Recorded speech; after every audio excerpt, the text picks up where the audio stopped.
छोटे सूबे को मिल गया बड़ा इख्तियार। अक्सरियत के बावजूद अपोजिशन उम्मीदवार नाकाम। सादिक संजरानी 48 वोट लेकर मजीद 3 साल के लिए चेयरमैन सेनेट बन गए।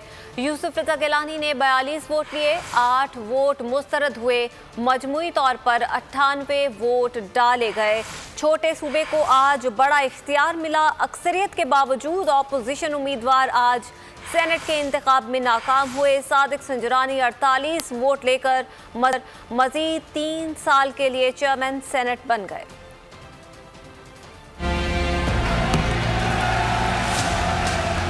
संजरानी बचा गए अपनी राजधानी। सादिक संजरानी होंगे ऐवान बाला के नए सरपरस्ते आला।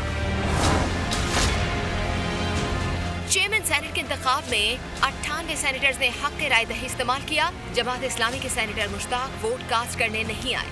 साबिक चेयरमैन सेनेट सादिक संजरानी को 48 वोट मिले, जबकि यूसुफ रजा गिलानी 42 वोट ले सके। Mister Sadiq Sanjrani has received 48 votes. Mister Yusuf Raza Gilani 42 votes. Total 8 मुस्तरद हुए। 7 अरकान ने यूसुफ रजा गिलानी के नाम पर मोहर लगाई, जिसकी वजह से ये वोट मुस्तरद किए गए। This ballot paper, the voter has given the vote both to the candidates.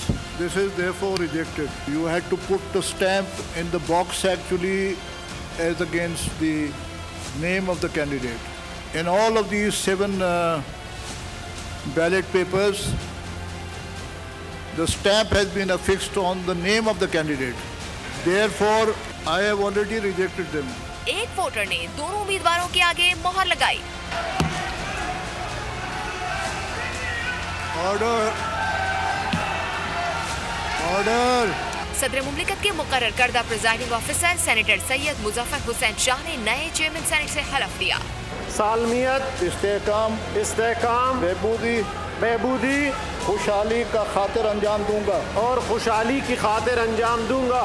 Opposition के शोर शराबे पर प्रिजाइडिंग ऑफिसर सैयद मुजफ्फर शाह का कहना था कि अगर फैसले पर एतराज है तो इसे इलेक्शन कमीशन में चैलेंज करें। ऐवान बाला में बालादस्ती की जंग। 11 जमाती अपोजिशन इत्तेहाद अक्सरियत के बावजूद अपना चेयरमैन और डिप्टी चेयरमैन सेनेट लाने में नाकाम। हुकूमती उम्मीदवार मिर्जा आफरीदी 54 वोट लेकर डिप्टी चेयरमैन सेनेट मुंतखब हो गए। अपोजिशन के उम्मीदवार मौलाना अब्दुल गफूर हैदरी 44 वोट हासिल कर सके। ऐवान बाला में अपोजिशन को धोबी पटखा। हुकूमत का पीडीएम को बड़ा surprise. Chairman senate Sadiq Sanjrani ने डिप्टी चेयरमैन का इलेक्शन कराया। ऐवान में मौजूद 98 सेनेटर्स ने वोट कास्ट किए। हुक्मरान इत्तेहाद के मिर्जा मोहम्मद आफरीदी 54 वोट लेकर डिप्टी चेयरमैन सेनेट मुंतखब हुए। पाकिस्तान डेमोक्रेटिक मूवमेंट के उम्मीदवार मौलाना अब्दुल गफूर हैदरी 44 वोट ले सके। डिप्टी चेयरमैन सेनेट के इंतखाब में कोई वोट मुस्तरद नहीं हुआ और यूं हुकूमती उम्मीदवार ने अपोजिशन उम्मीदवार से 10 वोट ज्यादा लिए हैं। जी सेनेटर मिर्जा मोहम्मद आफरीदी साहब तशरीफ लाएं, वोट उठाएं। चेयरमैन सेनेट सादिक संजरानी ने नौ मुंतखब डिप्टी चेयरमैन सेनेट से हल्फ लिया।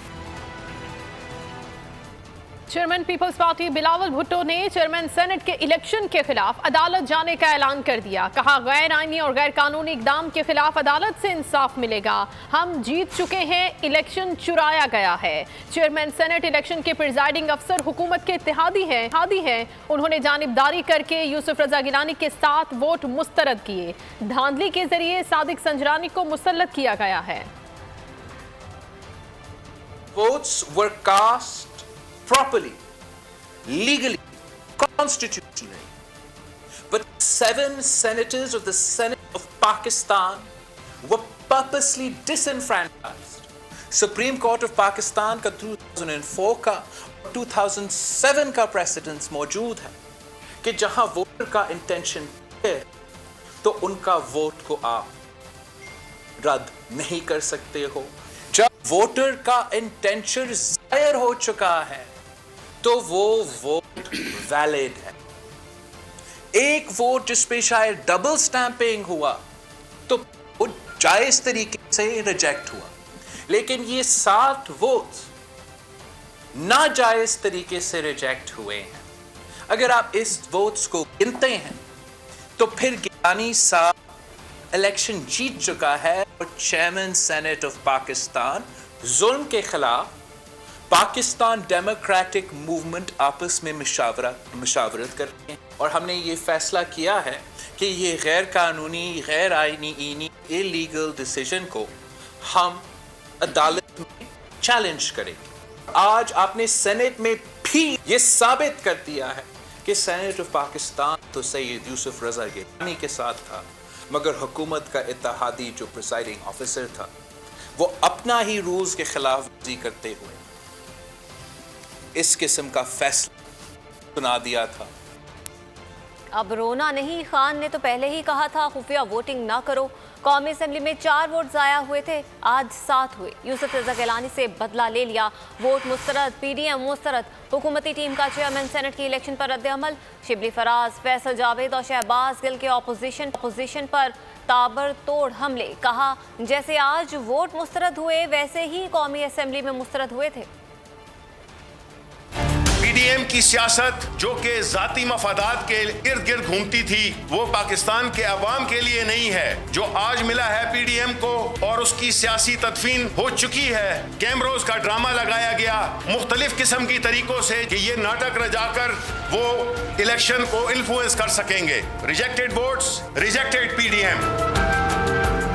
आपका ये पैसा, आपकी ये करप्शन किसी काम के नहीं आने की। आपकी पाकिस्तान अब बदल चुका है और इंशाल्लाह अनकरीब इमरान खान साहब कॉम्प्रिहेंसिव इलेक्शन रिफॉर्म्स लेके आ रहे हैं। एक बार फिर हम ओपन वोटिंग की तरफ जाएंगे। ये उस माफिया को शिकस्त है जिसका मुकाबला इमरान खान कर रहे हैं अकेले। वो खड़े हैं, खड़े रहेंगे, डटे रहेंगे और मुकाबला करते रहेंगे।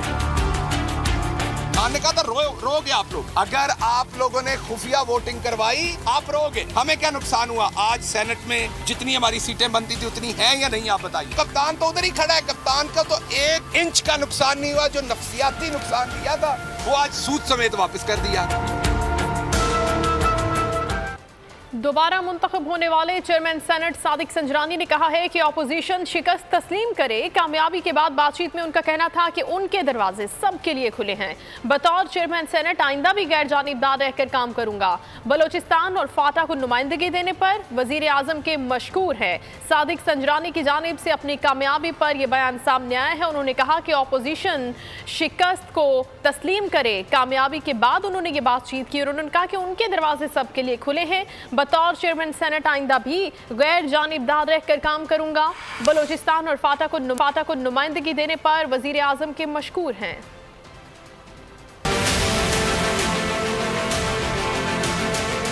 जिन्होंने मुझे एतमाद दिया और मुझे इलेक्ट किया एज ए चेयरमैन सेनेट और इसी तरह डिप्टी साहब को, मिर्ज़ा साहब को, मैं उन तमाम दोस्तों का मशकूर हूँ। बिलखसूस इमरान खान साहब का, प्राइम मिनिस्टर ऑफ पाकिस्तान, जिन्होंने मुझ पर एतमाद का इज़हार करते हुए बलोचिस्तान को फिर से नुमाइंदगी देते हुए, और फाटा को उन्होंने कहा कि जी मैं इम्पोर्टेंस देना चाहता हूँ फाटा मर्जर के बाद भी, ताकि वहाँ पर ज़्यादा एहसास महरूमी पैदा ना हो जाए। उन्होंने मिर्ज़ा साहब को डिप्टी चेयरमैन नामजद किया, तो मैं उनका शुक्रगुजार हूँ। इलेक्शन एक प्रोसेस है और अल्हम्दुलिल्लाह सबके सामने हुआ है, कोई डकी छुपी बात नहीं है। तो मेरे ख्याल में अपनी शिकस्त को तस्लीम कर लेना चाहिए। कराची वालों पर महंगाई का बम गिरा दिया कि इलेक्ट्रिक के लिए बिजली 3 रुपए 35 पैसे महंगी करने की मंजूरी दे दी। कराची वालों पर बिजली की कीमत में इजाफे का बोझ तकरीबन 100 अरब रुपए पड़ेगा। नोटिफिकेशन के लिए नेपरा ने फैसला वफाकी हुकूमत को भिजवा दिया।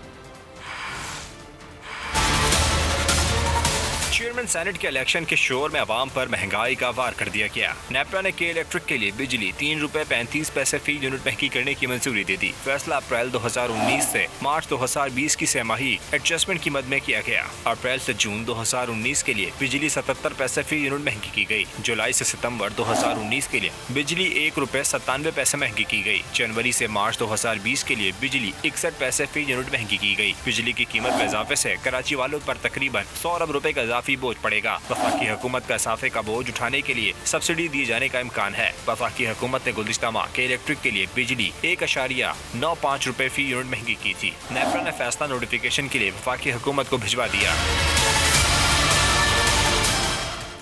महंगाई का बोझ मुमकिन हद तक कम किया जाए। वज़ीर आज़म इमरान खान की ज़ेर सदारत आला सतह इजलास में आटे की कीमत में इस्तेहकाम, चीनी की मौजूदा कीमतों में कमी लाने के हवाले से इक़दामात, गैस और पेट्रोल की कीमतों के हवाले से गौर किया गया। इजलास में 7 अरब रुपए के रमज़ान पैकेज की मंजूरी भी दी गई।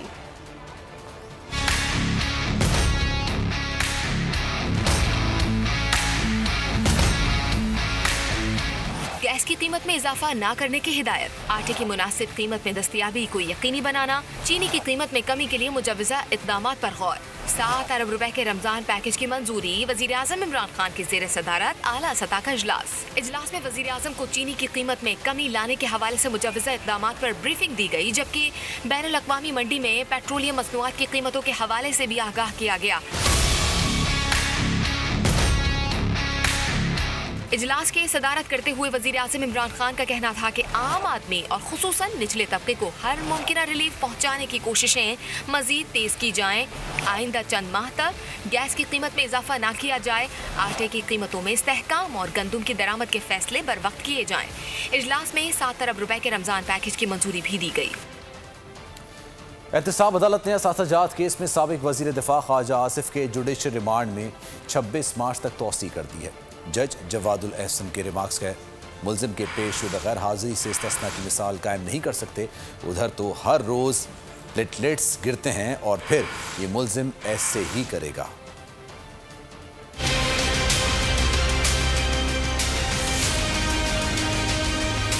लाहौर की एहतसाब अदालत में असातिजात केस की समाअत, ख्वाजा आसिफ के जुडिशल रिमांड में 26 मार्च तक तौसी। लीगी रहनुमा ख्वाजा आसिफ को पेश न करने पर अदालत ने इजहार नाराजगी किया। वकील ने बताया कि ख्वाजा आसिफ अस्पताल में दाखिल हैं, इनकी क्लोनोस्कोपी करानी है।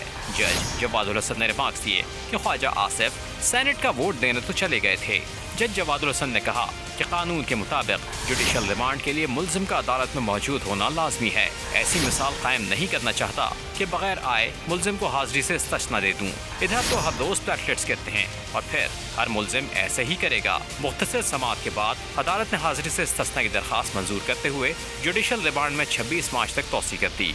बोल न्यूज़ की बंदिश और चैनल को आखिरी नंबरों पर डालने का सिलसिला थम न सका। बोल न्यूज़ की जबरी बंदिश पर अवाम पैमरा से सवाल करने लगे। मुल्क के तूलो अर्ज में शहरी बोल के हक में मैदान में आ गए।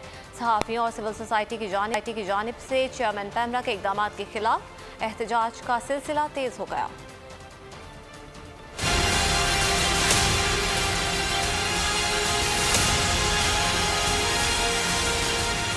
बोल की आवाज़ पाकिस्तानियत की पहचान। पाकिस्तान की सालमियत का दिफा करने वाले चैनल बोल न्यूज़ के खिलाफ साजिशों में तेजी आ गई। चेयरमैन पैमरा सलीम बेग बोल न्यूज़ से रंजिशें निकालने लगे। मातहत अफसरान को बोल के खिलाफ इस्तेमाल करना शुरू कर दिया। चैनल की नशियात पर बंदिश लगाई जाने लगी। बोल के खिलाफ इक़दामात पर बोल न्यूज़ ने चेयरमैन पैमरा सलीम बेग और दीगर के खिलाफ सिंध हाई कोर्ट में तौहीन अदालत की दरख्वास्त दायर की हुई है। चेयरमैन पैमरा सलीम बेग और दीगर के खिलाफ मुकदमा दर्ज करने की दरख्वास्त SHO जमान टाउन को भी जमा करा दी गई है। तमाम तर कानूनी और इखलाकी कोशिशों के बावजूद आवाम को उनके पसंदीदा चैनल की नशियात से महरूम रखा जा रहा है, जिसके खिलाफ सहाफ़ी और सिविल सोसाइटी मुसलसल आवाज़ बुलंद करते आ रहे हैं।